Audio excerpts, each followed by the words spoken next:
મિત્રો, मेरा नाम છે ગૌરવ ઠાકોર અને તમને જણાવવાનું કે વરસાદ આવી ગયો તો ભારે એટલે બધાને નુકસાન તો બધાને પહોંચ્યું જશે. અને મગફળીનો એક ભાઈનો વિડીયો છે, તમે જોઈ શકો છો, ઉતારેલો છે કે એને બહુ મહેનત તો કરી જ હોય છે. બધો જ સમય એને બહુ મહેનત કરી, બહુ એને મગફળીએ કઢાઈ લીધી છે, પણ 5 મિનિટે લેટ પડી ગયો એટલે કોથળા ના ભર્યા, એમાં વરસાદ આવ્યો તે એને બધી મગફળી તણાઈ ગઈ છે. અને તમે લાઈક તો કરજો, બરાબર, એને ખેડૂતને દુઃખ ના થાય એના માટે વિડીયોને લાઈક કરજો અને શેર કરજો.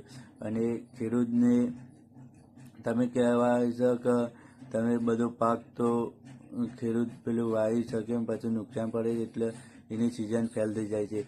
અને જે કામે જતા હોય ને એવાને કોઈ એવું નથી લાગતું. અને બચારો ખેડૂતને લાઈક તો કરજો.